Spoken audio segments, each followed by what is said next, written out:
Good morning.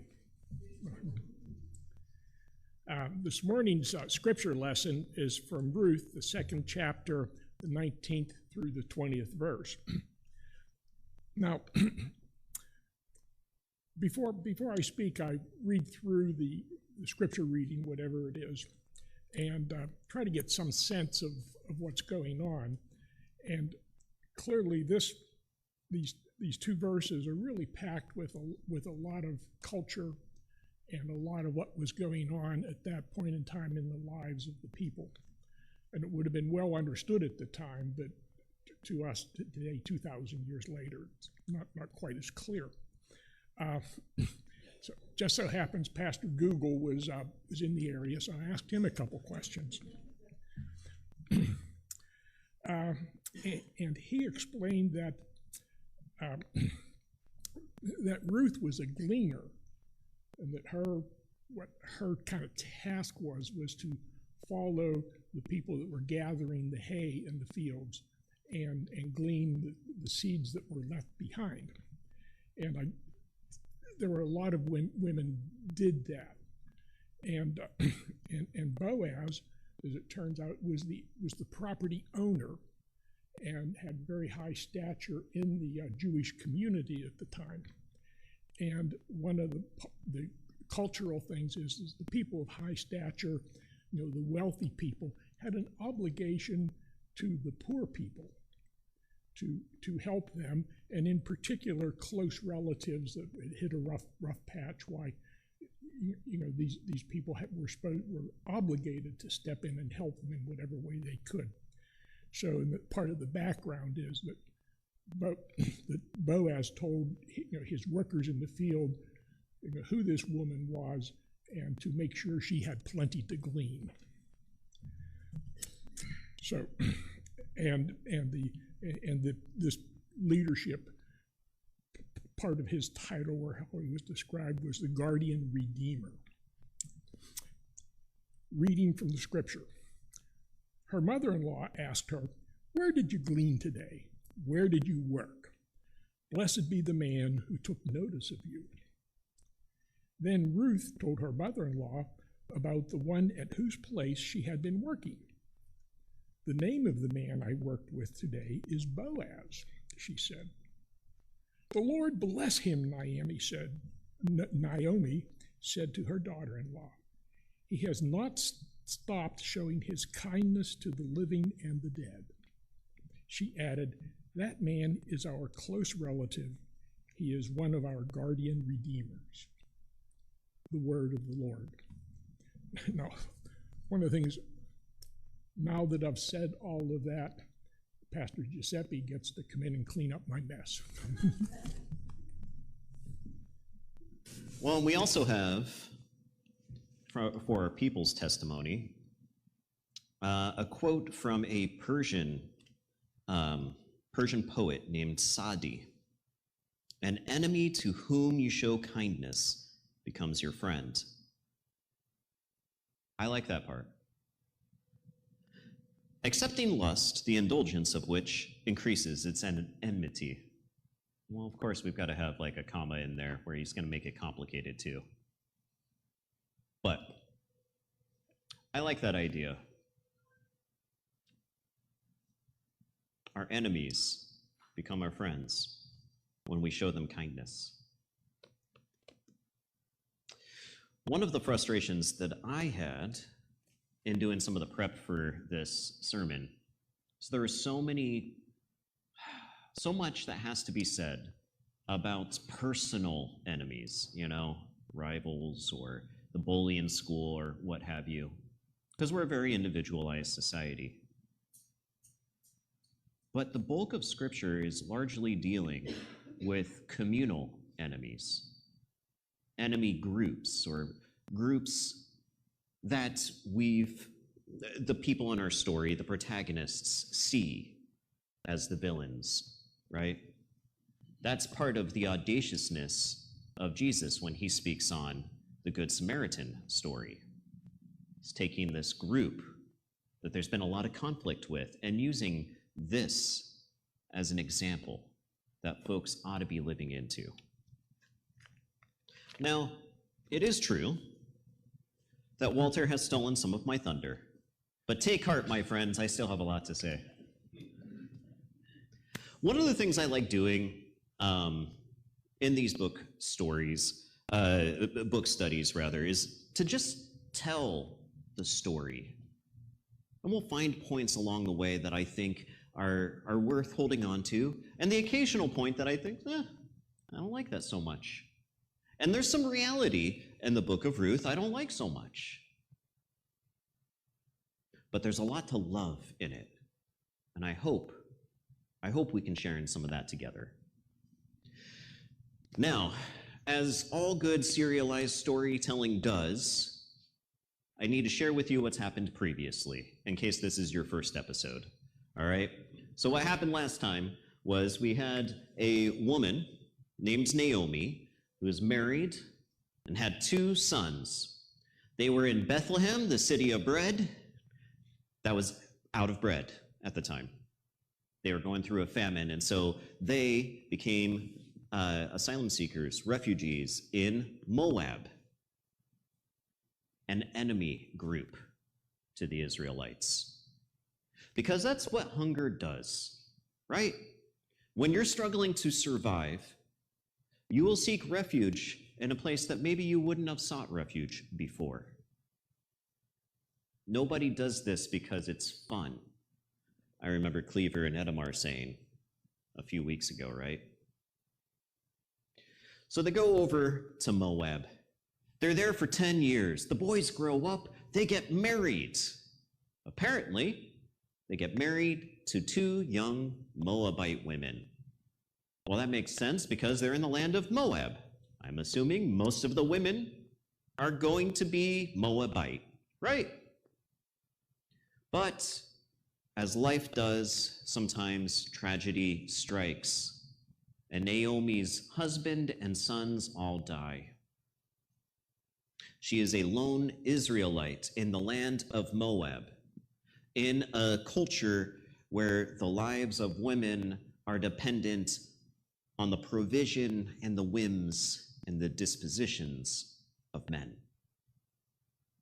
And she does not want her 2 daughter-in-laws to be in the vulnerable position she's in.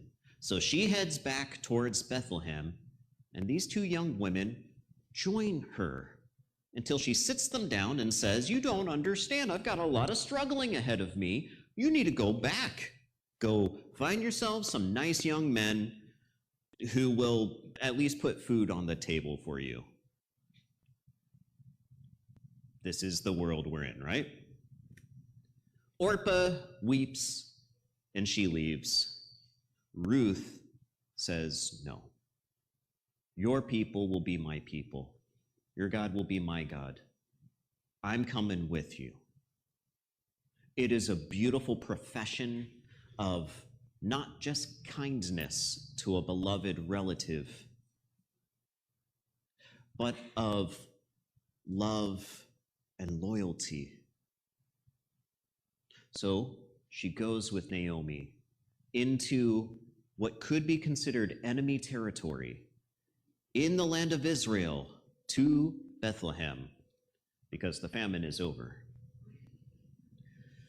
Naomi tells us she is now going to be called Mara, which means bitterness, instead of Naomi, which means pleasant, because she is a bitter woman now, and I can't blame her.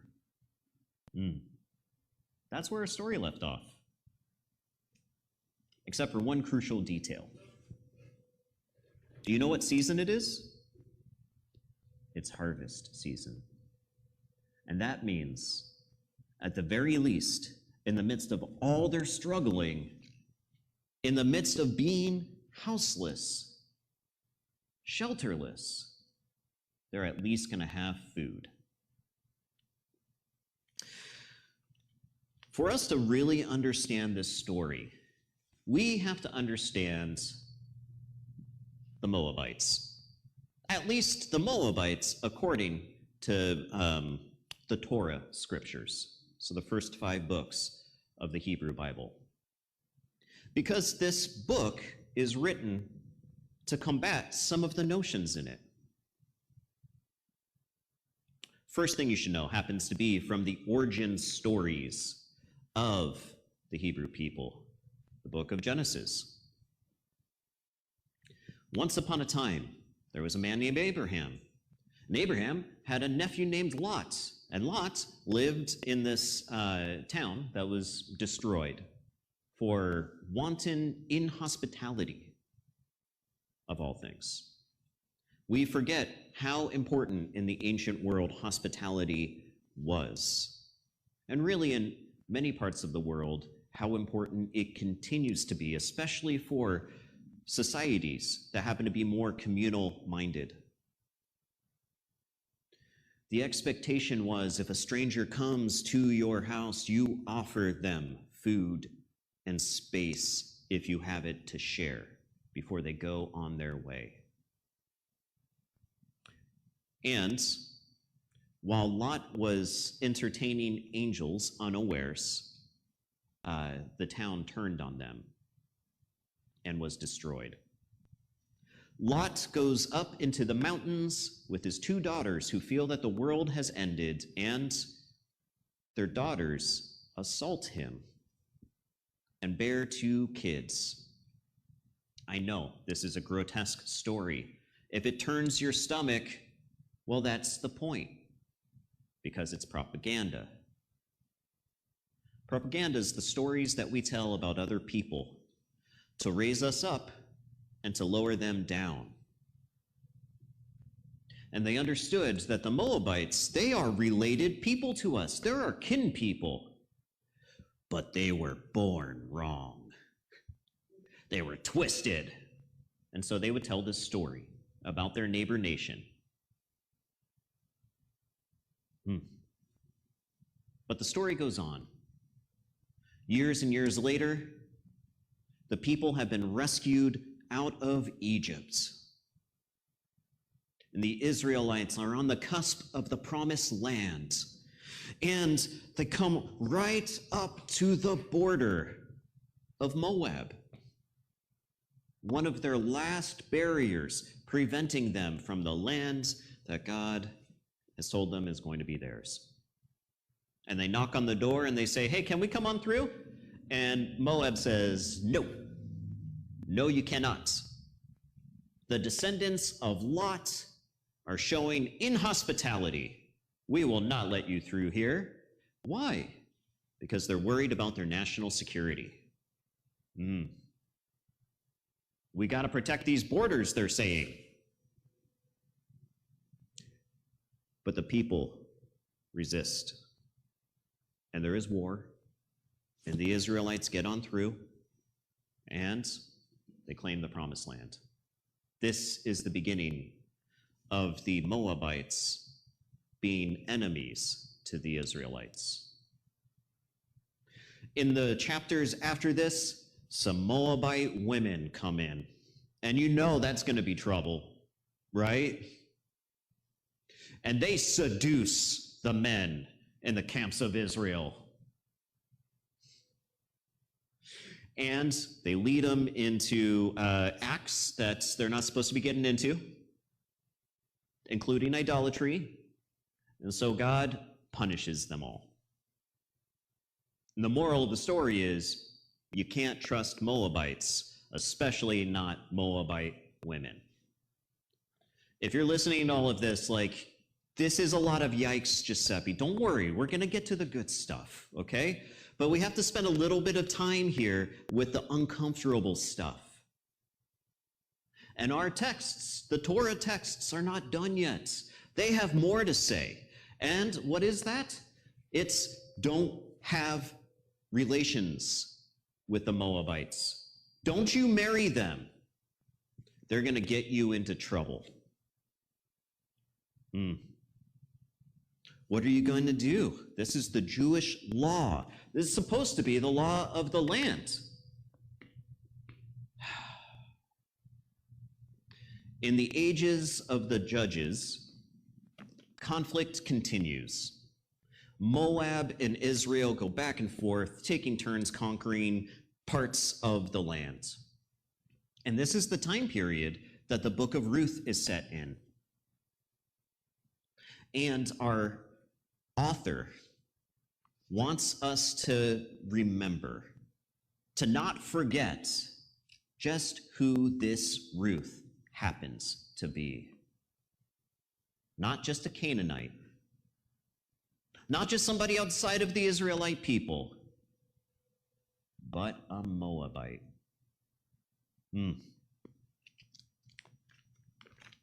Ruth is holding on to quite a bag of identity. She's got some baggage. And so far, it seems like none of it's really deserved. How can that be? The community does not see her as one of them, regardless of her sworn loyalty to Naomi. She is Ruth from the twisted people of Moab. And what that means is she's not going to have some really great marriage prospects ahead of her. She's not going to be able to find a way out of this situation if this story goes the way that it's supposed to go. If people follow the expectations of the Torah law. That's why it's such a big deal that she goes into Israel with Naomi. She knows this. But it's harvest season, as I mentioned. And one of the most interesting things to me about this story in the book of Ruth is that both Naomi and Ruth do everything they can to survive. Even though they're in a society where women are not supposed to be thriving without men providing for them, they grab every ounce of agency they have, and they do what they can with it. It seems that Naomi may not be in a great position to do some gleaning. We never hear of her going out into the fields. But Ruth does. She goes out into the fields as soon as the harvest season begins, and she, knocks on the door of the head reaper and says, "Hey, I'd like to glean this field." And he lets her. And when Boaz comes along, asking, "Hey, who's this woman out there?" the head reaper says, "Well, that's the Moabite woman from Moab who's been taking care of Naomi." It's interesting to me that he feels the need to say, the Moabite woman from Moab. And he doesn't name her. She's just the Moabite woman from Moab, as opposed to the Moabite woman from, up north. And then he tells Boaz that he's so impressed with how hard she's been working out there in the field. She's not taken a break this whole time. So Boaz, heartened by all of this, invites Ruth to join him for lunch with his team of workers. Bread has been made for him, and he shares it with Ruth. Some vinegar wine has been prepared for him because, you still want to dip your bread in something. And on top of that, he shares all this extra grain with her to munch on. And then, when she is nice and full, he says, "Look, I don't want you to have to worry about gleaning any other field. You keep coming gleaning this field, okay? We're going to take care of you. Also, you should stay with the women. You should glean with my women. You should stay with them. Because I don't want you to have to worry about these numbskull guys over here, okay? Stay with the women, my servant women, as they're gleaning. You'll be protected." And when she goes back, he tells the reaper team, "I want you to leave extra behind." Now, apparently Boaz is not a very good capitalist. He's leaving earnings on the grounds, literally. Doesn't he know that he should be squeezing out of these, every ounce he can? How much more bread could be made? Surely somebody would pay him for all of this. The end of the day, Ruth brings home 30 pounds of grain. And Naomi is flabbergasted. And she asks, in the passage that was read, which guy did you find favor with? I hate that. Which guy did you find favor with? Because she's basically asking, which man did you impress that we could eat? Ugh, gross. But Ruth tells the story. And Naomi, who ended our last chapter bitter, praises God because she finally has hope. Now, I mentioned last week, this is not a story filled with a lot of miraculous intervention and exciting texts of God just beaming down provision from on high. But God appears in this story over and over again, I believe. God appears through Ruth, the Moabite woman from Moab, showing up in gracious kindness for the woman that she loves, her mother-in-law, Naomi. And God shows up through the head reaper, letting her do what everybody should have provided for them, to glean, to take care of herself. And God shows up through Boaz, saying, it's more important to me, young lady, that you and Naomi eat than that I have extra abundance in my harvest. And what this encourages me to do, severalfold. First, we are constantly told who we need to be hating. And sometimes people pull that right from Scripture. Surely the Moabites, right? I refuse to do that. And I will also take from Scripture that we're allowed to refuse to do that. And I will take from the instruction of Jesus and the Good Samaritan that, in fact, we must do that. We must love others in spite of the cultural baggage that has been laid on top of them, just like we hope others can love us in spite of our own baggage, right? And I also take from this story that God shows up all the time. All the time. But it's not often through the miraculous. It's through people. It's through us. So let's keep showing up in this world. Let's show up for the Ruths in our world and with the Ruths in our worlds. And if you're wondering, where is God today? I bet that you will find God out working the fields where we ought to be too.